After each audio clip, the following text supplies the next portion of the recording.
देख रहे हैं सिटी इंडिया न्यूज चैनल, हक की आवाज।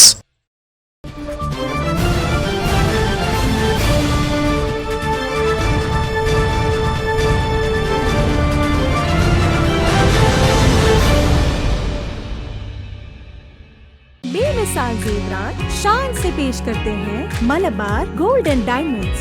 यहाँ आपको दुनिया में सबसे शानदार सोना, अलमास, हीरे और अनमोल जेवरात मिलते हैं सही दाम में। मलबार फेयर प्राइस प्रॉमिस के साथ बेस्ट गोल्ड रेट। अब भरोसेमंद, खानदानी और मॉडर्न जेवरात भी फिर से आप सबके लिए आ रहा महबूब नगर में दिसंबर 10 तारीख से। Malabar gold and diamonds, Shah साहब गुट्टा रोड, महबूब नगर में। अस्सलामुअलैकुम नाजरीन, मैं Zakia Sadiq city India news की रियासत तेलंगाना इलाके दक्कन के खबरनामा आईना दक्कन में आपका इस्तकबाल करती हूँ। खबरों से पहले सुनते हैं हदीस शरीफ। हदीस नबवी सल्लल्लाहु अलैहि वसल्लम।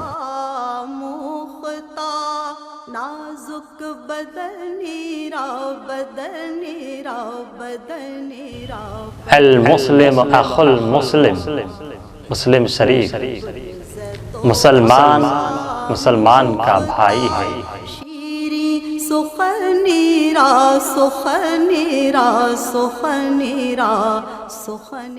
खाना साज उमूर के वजीर वेमुला प्रशांत रेड्डी ने कंटोनमेंट एमएलए सायन्ना के जस्ते खाकी का दीदार किया और खराज अकीदत पेश किया और इनके अहले खाना को तसल्ली दी। बाद अज़ां उन्होंने मीडिया से बात करते हुए कहा कि एमएलए सायन्ना की मौत बीआरएस पार्टी के लिए नुकसान है। सायन्ना जिला निजामाबाद के रहने वाले हैं। उन्होंने हैदराबाद में बैंक मुलाजिम की हैसियत से खिदमात अंजाम दी और इस मुलाजिमत को इस्तीफा देकर सियासत में दाखिल हुए और 5 मियादों तक कंटोनमेंट एमएलए के तौर पर यहाँ के लोगों की खिदमत की। उन्होंने कहा कि वो सियासत में एक गैर मुतनाज़ा शख्सियत थी। 5 बार एमएलए रहने के बावजूद इनमें कभी भी जोर नहीं दिखाया। रियासती वजीर ने जिला निजामाबाद के आवाम की जानिब से इनके लवाहिकीन से गहरी हमदर्दी और ताज़ियत का इजहार किया है।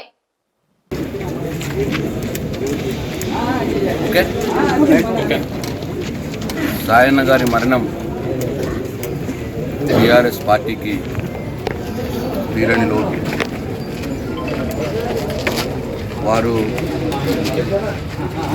వారి పూర్తి రాజకీయ జీవితం వివాద రహితుడిగా ఉంటూ చాలా మంచి పేరు తెచ్చుకున్న వ్యక్తి ప్రజల్లో. వారు మా సొంత నిజామాబాద్ జిల్లాకు చెందిన వ్యక్తి. తొలినాళ్ళల్లో బ్యాంకు ఉద్యోగిగా ఉంటూ ప్రజాసేవ చేయాలన్న ఆలోచనతో ఆ బ్యాంకు ఉద్యోగానికి రాజీనామా చేసి ప్రజా జీవితంలోకి వచ్చిన వ్యక్తి. వికాస్ అయిన అంబేద్కరిస్ట్గా మేము భావిస్తూ ఉంటాం. వారు 5 పర్యాయాలు 5 సార్లు ఎమ్మెల్యేగా ఉన్న 25 సంవత్సరాలుగా ఎమ్మెల్యేగా ఉన్న ఒక రవ్వంతా కూడా గర్వం లేకుండా, ఏనాడు కూడా అధికార దర్పం చూపించకుండా ప్రజల్లోనే కలిసిమెలిసిన జీవనం సాగించిన వ్యక్తి సాయన్న గారు. వారు ఎప్పుడు నన్ను కలిసినా నేను నిజామాబాద్ అన్నా, మన ఇద్దరు నిజామాబాద్లోనే అని చెప్పి కలిసిన ప్రతి సందర్భంలో ఆయన నాకు గుర్తు చేసేవాడు. మరి నిజంగా కూడా వారు లేరు అని అనుకుంటేనే బాధగా అనిపిస్తున్నది. వారి కుటుంబానికి నా పక్షాన, మా నిజామాబాద్ జిల్లా ప్రజల పక్షాన ప్రగాఢ సానుభూతిని, సంతాపాన్ని తెలియజేస్తా ఉన్నాను. వారు డెఫినెట్గా వారు లేని లోటుని పూడ్చలేకపోవచ్చు, కానీ తప్పకుండా వారి యొక్క ఆశయాలను ముందుకు కొనసాగించి వారి ఘనమైన నివాళి అర్పించుకునే ప్రయత్నం చేస్తాం. మరొకసారి మరి ఆత్మకు శాంతి కలగాలని ఆ భగవంతుని కోరుతూ సెలవు తీసుకుంటాం. रियासती वजीर तलसनी श्रीनिवास यादव ने फिल्म चैम्बर पहुंचकर टॉलीवुड अदाकार और टीडीपी लीडर नंदामूरी तारक रत्ना के जस्ते खाकी का दीदार किया और फूल माला चढ़ाकर खिराज अकीदत पेश किया। बादअज़ा उन्होंने तारक रत्ना की मौत पर अफसोस का इजहार करते हुए कहा कि तारक रत्ना ने 20 साल की उम्र में फिल्म इंडस्ट्री में कदम रखा और 21 से ज़ायद फिल्मों में काम किया है। इनकी अचानक मौत सभी को रंजीदा कर गई है। उन्होंने तारक रत्ना के अफराद खानदान से हमदर्दी और इजहार ताज़ियत किया। నందమూరి తారక రత్న గారు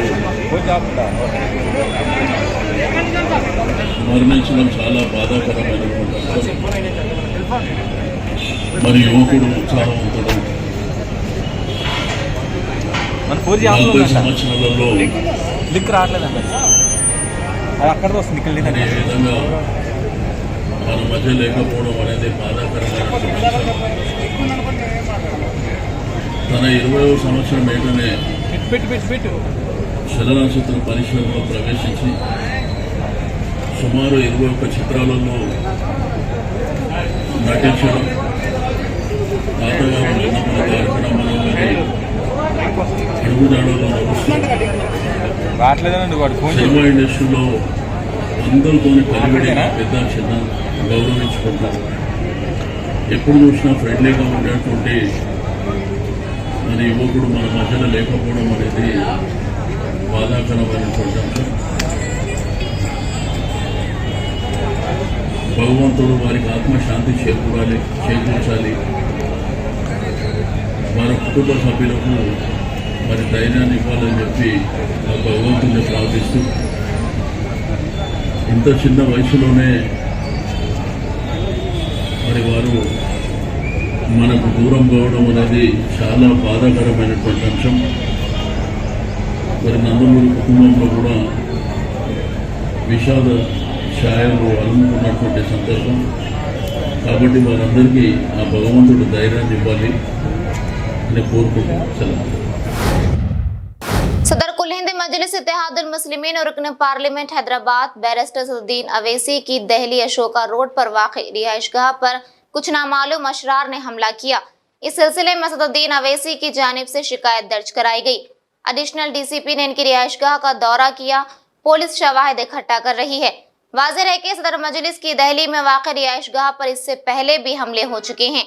सदर मजलिस ने ट्वीट किया कि दहली में इनकी रिहाइशगाह पर दोबारा हमला हुआ है और 2014 के बाद ये चौथी बार है। ये हमला उस वक्त हुआ जब वो इतवार की रात 11:30 बजे जयपुर का सफर मुकम्मल करके दहली में घर वापस आ रहे थे। राहगीरों ने पत्थर फेंके और खिड़कियों के शीशे तोड़ दिए। उन्होंने कहा कि इनकी घरेलू मुलाजिमा ने इन्हें बताया कि हमला शाम 5:30 बजे हुआ। दहली पुलिस को इस वाक़े पर कार्रवाई करनी चाहिए। जो पत्थरबाजी हुई है इससे पहले भी हुई है, क्या कहेंगे सर? क्या ये घटना हुई जो आपने पुलिस में भी शिकायत दर्ज कराई है? देखिए, जब दिन दहाड़े जुनैद और नसीर को किडनैप करके उनको पीट कर उनको जिंदा जला दिया जा सकता है तो फिर मैं कौन सी खेत की मूली हूँ। और जो भी ये कर रहे हैं उनके हौसले इसलिए बुलंद हो रहे हैं क्योंकि उनको मालूम कि उनके पॉलिटिकली आइडियोलॉजिकली उनकी पार्टी सत्ता में है और इसीलिए चाहे जुनैद हो, नसीर हो या जहाँ कहीं भी इस तरह से दलितों को, आदिवासियों को होता है तो फिर असदुद्दीन ओवैसी एमपी ज़रूर है मगर अब उनके हौसले बुलंद हैं। वो लोग रेडिकलाइज हो चुके हैं और उनको लगता है कि वायलेंस के ज़रिए से वो अपने एजेंडे को मुकम्मल कर सकते हैं। तो ये चौथी मर्तबा मेरे घर पर हमला हुआ है और आप देख रहे हैं कि 10 कदम के फासले पर दिल्ली पुलिस का हेडक्वार्टर है और ये बाजू ECI है, हाई सिक्योरिटी जोन है, इतने कैमरास हैं। मगर कल 12:30 बजे DCP साहब आए थे, हम उनको यही बोले कि आप देख लीजिए, अपने कैमरास में देख लीजिए, निकाल लीजिए उनको। ये हर बार हमसे होता है। पिछले बार पिछली गेट से हम स्पीकर साहब से इजाज़त लेकर पिछली गेट का परमिशन खुलाए क्योंकि एक बार अंदर घुसकर हमारे जो डोमेस्टिक हेल्पर हैं जो 50-60 साल से यहाँ पर है, राजू लाल को उन्होंने पीटा था, वहाँ पर जाकर उन्होंने यूपी इलेक्शन के दौरान में लाइव टेलीकास्ट फेसबुक पर करके पत्थर मारे। अब ये हो रहा है तो ये मुझे लगता है कि हम लोग और आप न्यू इंडिया देख रहे हैं। सर किस पर शक है, कौन लोग हो सकते हैं? मुझे नहीं मालूम कौन लोग हो सकते हैं। यकीनन ये वही लोग हो सकते हैं जो नाथूराम गोडसे की आइडियोलॉजी को मानते हैं, जो वायलेंस पर भरोसा रखते हैं, जो रूल ऑफ लॉ और संविधान को ख़त्म करना चाहते हैं और नफ़रत को आम करना चाहते हैं। तो यही लोग हो सकते हैं। मगर इंडिविजुअली कौन है मैं नहीं जानता। अब इतने सीसीटीवी कैमरास हैं, आप लोग अपने रिलायबल सोर्सेस का इस्तेमाल करिए ना। अब के बार तो कम से कम शिकायत दी गई है सर। अब ये तीसरा सवाल है। हाँ सर, क्या सर जो घर में जो सर्वेंट या और लोग थे, किसी को देखा उन्होंने पत्थरबाजी करते हुए हमला करते तो हम जो है कल रात में 11:30 बजे जयपुर से पहुंचे। 2 दिन का हमारा प्रोग्राम था पार्टी का, MIM पार्टी का राजस्थान में। जब हम यहाँ 11:30 बजे पहुंचे, हम अंदर चले गए थे और थोड़ी देर में सोने जा रहे थे तो हमारे जो डोमेस्टिक हेल्पर है उनकी वाइफ, उसने आकर कहा कि सर ऐसा ये वाक़या हुआ है। तो हमारे साथ हमारे दोस्त यामीन खान थे। हमने कहा कि भाई जाइए ज़रा सामने पुलिस स्टेशन में इत्तला करिए। और फिर वो लोग आए और देखे, हम तो नहीं थे, जब आए देखे यहाँ पत्थर भी थे हमारे साथ। तो आजकल केंद्र सरकार ने Z कैटेगरी हमको दे दी है, तो वो भी एक बहुत बड़ा हम पे बोझ है। तो खैर वो लोगों ने भी देखा, पुलिस ने देखा, वो उनको पता चलेगा। वो आप लोग अपने सोर्सेज का इस्तेमाल करिए भाई। वो कैमरे में सर देखिए, मेरी कोई अहमियत नहीं है और मैं तो अपने कॉज के लिए अल्हम्दुलिल्लाह इंशाअल्लाह मरने को तैयार हूँ। मगर ये तो देश को सोचना पड़ेगा कि जो लोग जो वायलेंस को, हिंसा को इस्तेमाल कर रहे हैं, इससे देश कहाँ तक मजबूत होगा या कमज़ोर होगा, कहाँ तक हमारे क़ानून की व्यवस्था अच्छी होगी या आम जनता का उससे एतमाद उठ जाएगा। तो ये तो देश को सोचना पड़ेगा। सर इसके अलावा आप जो है अभी आप बहुत पूछ चुके हैं। और सरकार ने सिविल कोड पर भी आगे बढ़ने की बात कर रही है। हाँ, सिविल कोड पर सरकार आगे बढ़ने की बात कर रही है। हाँ आगे, हाँ आगे बढ़ने की बात कर रहे हैं। तो हम केंद्र सरकार को बता रहे हैं कि भारत के मुसलमानों को जो उनके रिलीजियस कल्चर्स हैं, प्रैक्टिसेस हैं, उसका या कस्टम है, उसका उनको प्रोटेक्शन मिलता है आर्टिकल 29 के तहत, जो एक अनफेटर्ड फंडामेंटल राइट है। और कोई भी सरकार UCC के नाम पर मुझसे मेरा फंडामेंटल राइट नहीं छीन सकती। तमिलनाडु में मुनक्किदा एक प्रोग्राम के दौरान गवर्नर तेलंगाना अचानक गिर पड़ी। ये वाकया कल पेश आया, ताहम इस वाकये का वीडियो सोशल मीडिया पर आज वायरल हो गया।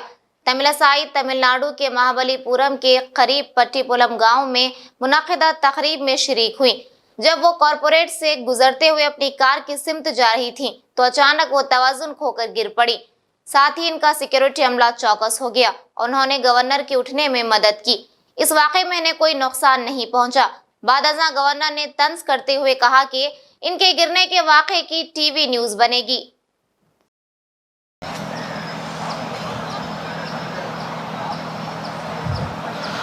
DJ Anish and DJ MJ, can we have the track playing immediately, please? Thank you. Your youth wants to be unique, that is... Hyderabad के एलबी नगर में बीजेपी पार्टी की निगरानी में बीजेपी कॉर्नर मीटिंग का एहतमाम किया गया। इस मीटिंग में साबिक वजीर हुजूराबाद रुकन असम्बली इटला राजेंद्र ने मेहमान खुसूसी की हैसियत से शिरकत की और मीडिया से बात करते हुए कहा कि तेलंगाना के क़याम के बाद गरीब आवाम को कोई भी स्कीम नहीं पहुंच रही है। उन्होंने कहा कि अरसे दराज से मेहनत से कमाई गई अराजी को रियासती हुकूमत वक्फ और सरकारी अराजी बताते हुए कब्जा करने की कोशिश कर रही है।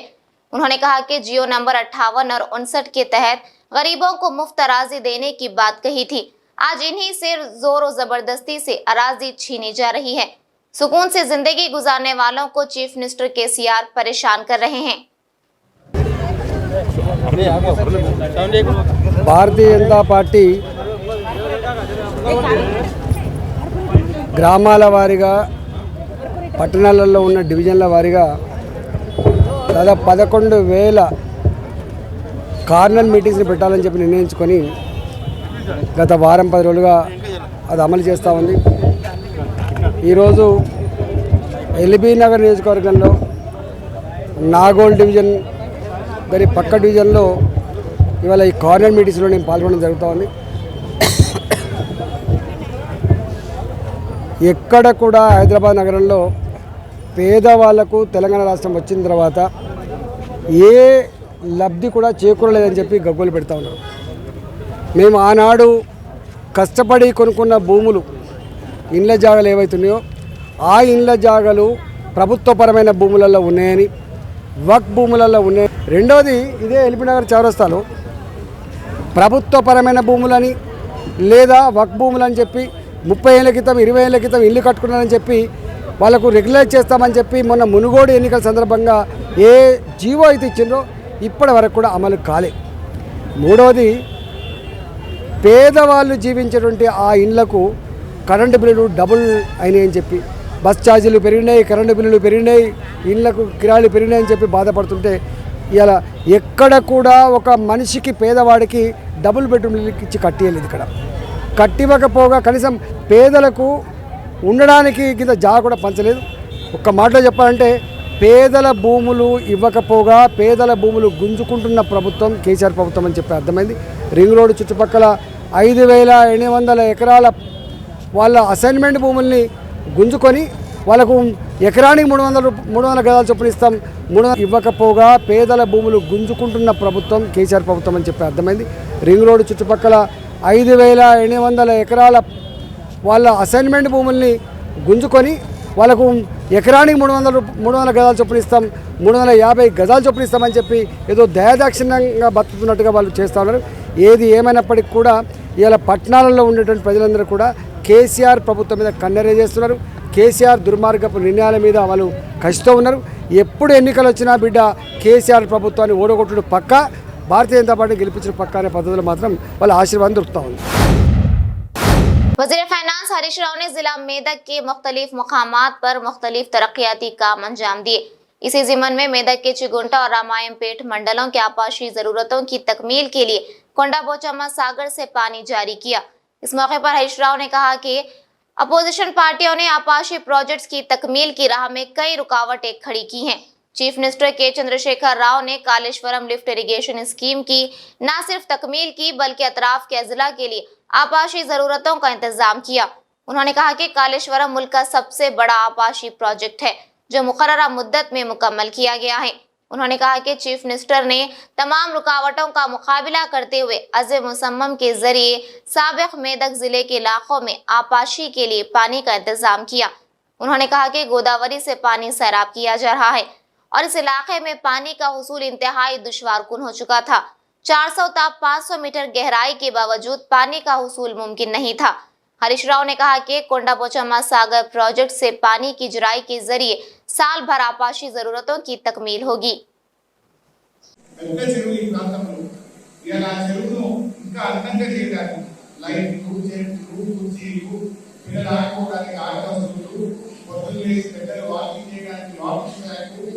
ఎన్ని సౌకర్యాలు చేయడానికి 1,50 లక్షలతో ఇప్పుడే రీ ట్యాంక్ బండ్ కూడా కొబ్బరికాయ అక్కడనే మీ ఎమ్మెల్యే కల్పమ్మ గారు పట్టుబట్టింది. ఇప్పుడు కాలువ వచ్చింది, గోదావరి నీళ్ళ కాలువ మన మండలానికి వచ్చింది. ఆ కాలువను మరొక 6 ఎకరాల భూమి తీసుకొని రైతులకు మంచి డబ్బులు ఇచ్చి ఆ కాలువ ద్వారా గోదావరి నీళ్లను మన ధర్మాలకు పెద్ద చెరువులో లేవాలి. రాజశేఖర చెప్పినట్టు నీళ్లు తెస్తాం కానీ అన్న మరి 5-6 పొట్టేలు కోసి మాకు ఊళ్ళో భోజనం పెట్టే జిమ్మేదారు ఎండాకాలంలో మద్దతు దుర్గాలి, కాలం అయితేనే వానమంటేనే మద్దతు దుర్తుందని మనకు తెలుసు. కానీ కేసీఆర్ జమానాలో చరిత్ర తిరిగి రాశారు. కాలమైనా కాకపోయినా, వానపడినా పడకపోయినా కాళేశ్వరం ప్రాజెక్టు నీళ్లతో మండు టెండర్లో మద్దలు దొరికినటువంటి చరిత్ర రాశారు మన కేసీఆర్. కనుక ఆ నీళ్లు తీసుకొస్తాం. ఈ ఎండాకాలంలోనే ఆ వర్షాకాలం రాకముందే మన పెద్ద చెరువు మద్దతు ఇచ్చేటువంటి కార్యక్రమాలు చేద్దాం. మా దేవేంద్ర దాన్ని జిమ్మేదారు తీసుకున్నాడు. ఇక రేపటి నుంచి మిషన్లు పెట్టుకుని పట్టుబట్టి ఇవ్వడం మా దేవేంద్ర మా కలెక్టర్ గారి సహకారం దేవేంద్ర పట్టుదలతో తప్పకుండా ఇంట్లో పూర్తయిందని నమ్మకం. ఇకపోతే जिला सूर्यपेट के राघव हवा प्लाजा की इमारत में वाक़ भविता जूनियर कॉलेज के तलबा पहली मंजिल से नीचे गिरने की वजह से बाज़ तलबा जख्मी हो गए। यह हादसा उस वक्त पेश आया जब कॉलेज के सामने से डीजे साउंड पर डांस किया जा रहा था। तलबा ने पहली मंजिल के बालकनी पर खड़े होकर ये मंजर देख रहे थे कि यह हादसा पेश आया। जख्मी तलबा को करीबी अस्पताल में शरीक करवाया गया, जहां तलबा का इलाज जारी है। ఏం జరుగుతుంది కాలేజీలో ఏం జరుగుతుంది అంటే సండే వాడు స్టడీ వరకు కూర్చోబెట్టింది. కూర్చోబెట్టిన తర్వాత వదిలిపెట్టి బ్రేక్ ఇచ్చింది. బ్రేక్ అయ్యగానే ఇక్కడికి వచ్చినాము, అది జరుగుతుందని చూద్దానికి వస్తే ఇక్కడ కూలిపోయింది. అందరూ హాస్టలర్సేనా? డేస్ కలర్ కూడా హాస్టల్ డేస్ కలర్ లేదు. పైన బిల్డింగ్ ఎంతమంది ఉంటారు అది జరిగిన టైంకి దాని మీద? 10 మంది 20 మంది ఉంటారు. 10 మంది ఉంటారు.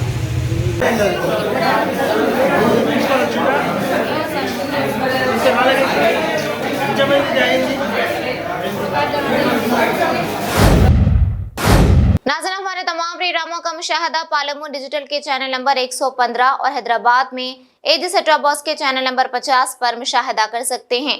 इसके अलावा यूट्यूब, फेसबुक और इंस्टाग्राम पर भी आप हमारे तमाम प्रोग्रामों का मुशाहदा कर सकते हैं। नाज़रीन, आप यूट्यूब पर हमारे वीडियोस देख रहे हैं तो यूट्यूब पर हमारे चैनल को सब्सक्राइब करें, लाइक और शेयर करें। तो नाज़रीन, अब मुझे ज़किया सादिक को इजाज़त दें और देखते रहिए आपका अपना पसंदीदा चैनल सिटी इंडिया न्यूज़, हक़ की आवाज़। शब्बा खैर, अल्लाह हाफ़िज़।